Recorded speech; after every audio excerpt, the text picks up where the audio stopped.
Good evening, everyone. Welcome to the Matchday -1 press conference with England coach Gareth Southgate and captain Harry Kane. You know the drill by now, but can I please remind you to wait for the microphone and raise your hand before asking a question.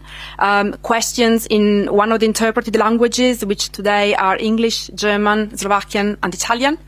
And introduce yourselves and your outlet. Can we start with, Rob Dorset, Sky Sport? Hi Gareth, hi Harry. Rob Dorset from Sky Sports News. If I can do a quick one to each of you, that would be great. Gareth first, England's performances in the group stages have been analysed to death. But this is the start of the knockout stages now, so I wonder whether you start afresh, you turn a page, and whether it feels to you like the real business starts now, and maybe you've seen the intensity level amongst the players kind of increase in the last day or so. Yeah, I would say yes. Of course, you have to get through that first phase, and there are moments within that where always in that second game, if you keep pushing, you can lose a game, and if you get a point, you know you're through. So that affects some of the actions at certain moments. And now you're into that world of it has to happen on the day. You've got to go for it. We've been here before many times. We know what it entails. I think everybody's excited now about the challenge, and we know we play a very good opponent, and so we have to be right on our game with and without the ball. And we know that some parts of our game we've executed well, and some we need to do better. But I've seen a lot of signs within the game against Slovenia and since then that's starting to come. So I'm excited about the game tomorrow. Is that still on? Harry, we've been looking at your stats. 6 goals in your last 6 knockout games for England. Those would suggest this is when you come alive. Does something change inside you?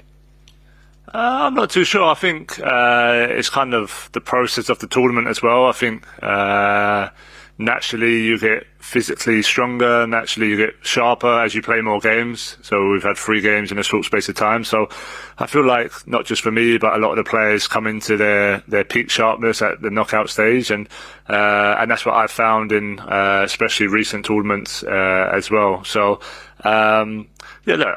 being the striker in the team, obviously I want to score goals and help the team get through to the next round. But yeah, if it's not me who scores and we get through anyway, I'm not going to complain. But it could be down to just the sharpness aspect of it. But ultimately, I enjoy these games. I think knockout football is a different prospect to group stage, and we've handled that well in the past, and now it's time to do that again. Hello, Harry. Jan Jasenka, Sportdeska. What are your thoughts of Slovakian squad, and what do you expect from them in tomorrow's game? Thank you.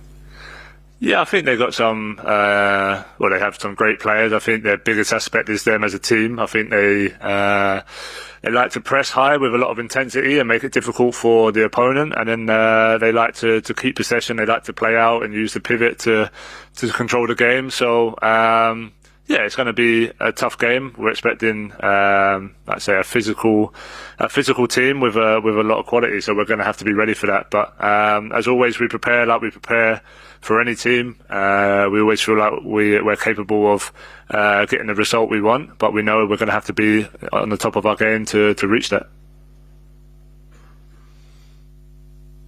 James Robson, Associated Press. Gareth, I think you've mentioned a couple of times since the other night that you understand the way the fans are feeling about you. I just wonder what you actually mean by that, because I think before the tournament you said something like you can't keep standing in front of them with the same message because they don't want to keep hearing it. So I just wonder what you mean by that when you say you understand the way they feel towards you. To be honest, it's irrelevant. The most important thing is the support for the team, and what I said the other night was to try to make sure that we get the sort of support the team got in the stadium in the second half. Simple as that.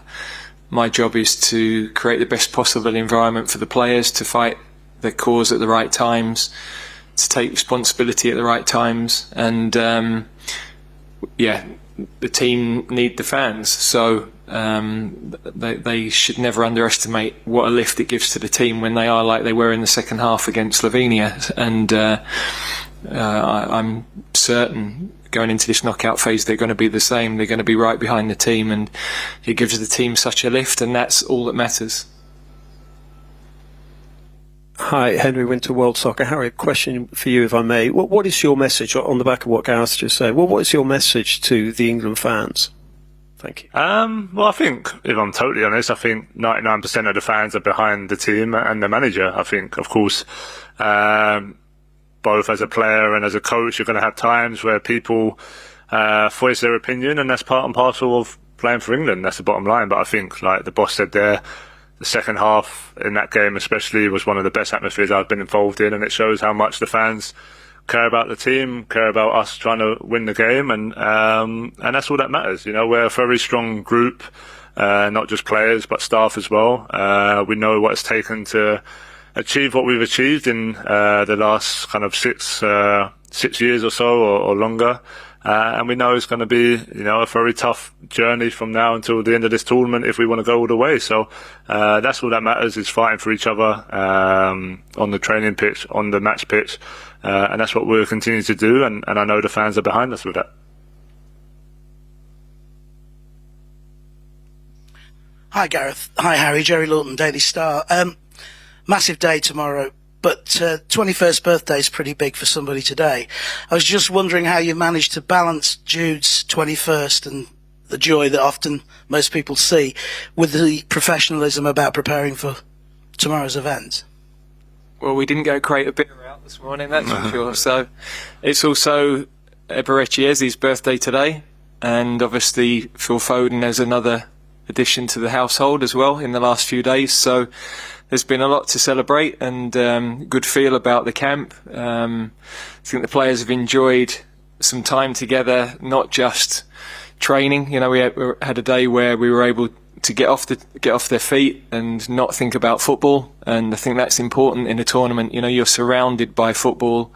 Every conversation can lean that way and guide that way. So I think to have a couple of days where they could play golf, they could play paddle, they could do whatever they wanted to do.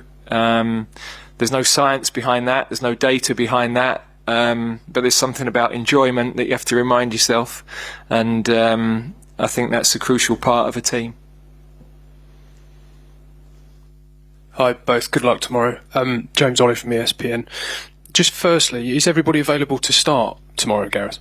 Well, Luke wouldn't be available to start, but we'll have a chat with the medical team, see whether he can play a part, or whether it's whether he could do with a little bit more training first. Everybody else, Kieran, Phil Foden, all good. Yeah. And at the last two tournaments, the performance level seemed to go up quite significantly in the first knockout round, beating Senegal and obviously beating Germany at Wembley. How much confidence can you take from that? And is sort of the reality that nobody will really care about the rights and wrongs of the group stage if you get it right from here? Well, that is the reality, and of course we have to deliver it. So, but the fact is, you go into a different mental state. It's everybody knows that knockout football is jeopardy. Everybody knows that on a given day, an opponent can make it really tough for you. You know that the quality of the opposition left is high. And so it changes the mindset. It's about how far can we go. We're trying to achieve something exceptional, but it's a step at a time. And tomorrow is a chance to improve aspects of our game, but to show composure at the moments. The game will take us in different directions at different moments, and you've got to be able to respond and react in the right way at all of those moments. So, we have thrived in those challenges in the past, and we're looking forward to tomorrow. Hi Gareth, Jack Pitbrook from The Athletic.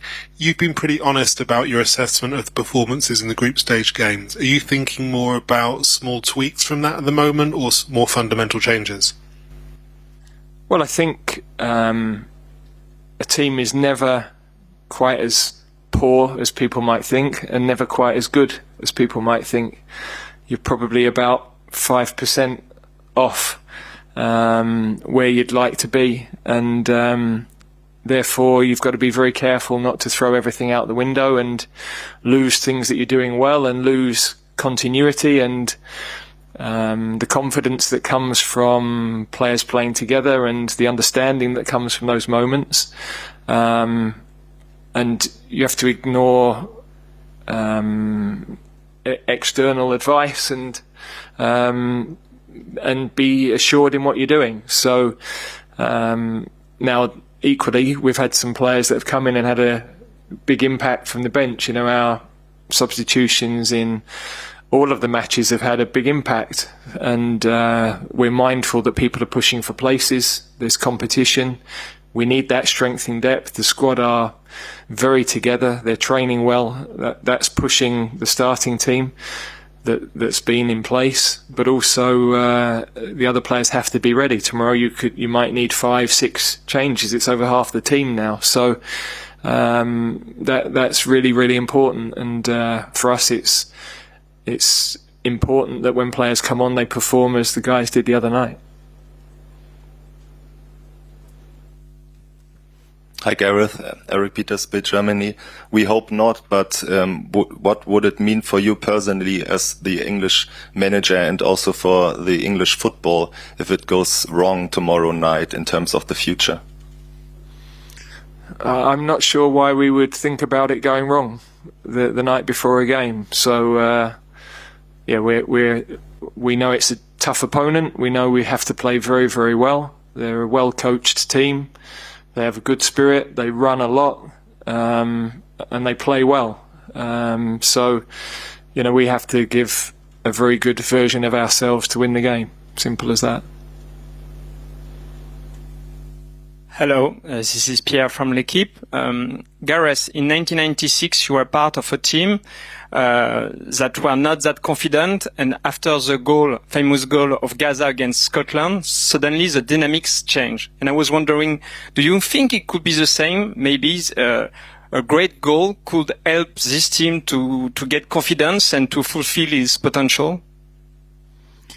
Yeah, I think confidence is growing because the players know that a lot of the performance against Slovenia was a step in the right direction. We have to find more quality in the final third, more incisiveness in the final third, but we have the players to do that, and that understanding of playing together and sticking to the plan and making sure that we show the right level of composure to sustain attacks when we're in those areas of the pitch. All of those things will add to the performance. So, of course, goals have a huge impact on individuals and huge impact on teams, but it doesn't necessarily have to be just one moment. I think you have to keep showing evidence of what you're doing well and building belief in what you're doing. Question for Gareth. Another question about the psychology ahead of a big game like this. What do you say to the players? Do you just talk about how big and important this game is to so many people, or can it sometimes be better to make sure that the fear of losing doesn't overpower or limit the performance? Yeah, we shouldn't have a fear of losing. It's about opportunity. You're trying to reach for something that's a challenge, and we've lost football matches before, and you wake up the next morning, you feel pretty poor about it, but life goes on. So when you're at that point and that you can handle the worst that could happen, then you're free to go and try and win the game. And I think with the players we have, they've got great experience of knockout matches. I think that's really helpful. The senior players have shown great leadership through this whole tournament. They're passing on their experiences to the players that haven't been involved in the tournament before. And as a group, they're mixing, bonding, understanding each other better. The more time you spend with people, the better you get to know them, the more those bonds build, and you start to enjoy each other's company and understand people better. So that's part of forming a team, and I've liked how I've seen that over the last few days. Yeah, last couple of questions. Thank you. Dan Rowan, BBC. Gareth, we were asked about Jude a little earlier, and he said after the Slovenia game that he felt absolutely dead, as he put it. There were a few concerns about that language. Maybe he was struggling with burnout after a very intense season with Real Madrid, a fantastic season, but a long one. Are you concerned about the impact of the campaign he's had? Is he feeling the effects of that? Have you had to consider resting him, or is he in good order? No, I think when you're walking off a pitch and you've given everything, you're inevitably going to feel physically in a certain way and perhaps emotionally in a certain way. So he missed a period towards the end of the season with an ankle injury, and then towards the end of the season he didn't play every game because they were preparing for a Champions League final. So I think he will have benefited from the matches we've had, and then the recovery period in between, as have a number of players really. But of course we've always got to be mindful of the quality we have to be able to come into the game, the freshness, how freshness might make a difference in the latter stages of matches. But I'm not concerned about where he's at in terms of his condition at all. He's obviously smiling a lot today. It's a big day for him, and a reminder of his age and how well he deals with all the expectation around him at a remarkably young age. You know, I can think of few players who've had to live in that world, and I can understand that his world is different to most other 21-year-olds that I know. So he's dealing with that exceptionally well. Gareth, this game is your 99th in charge of England, which is an extraordinary statistic and record in its own right, which I know how proud you are of that, especially in light of the way you've been treated personally in recent days. But there's an obvious question about how desperate you are to make your century. Yeah, that whatever the total will be a number you look back on. When you finished, I got 57 caps. I'm proud of every one, but just getting caps wasn't why I wanted to play for England. I wanted to win things.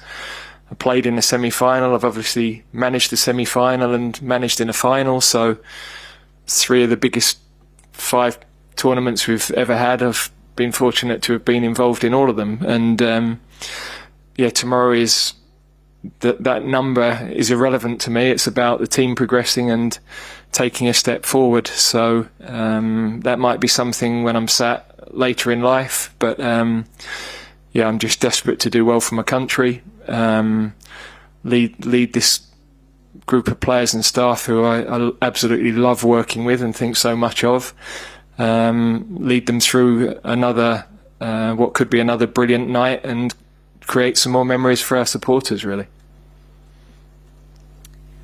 Thank you very much, everyone. The Media Hub is open until 10:30 tonight.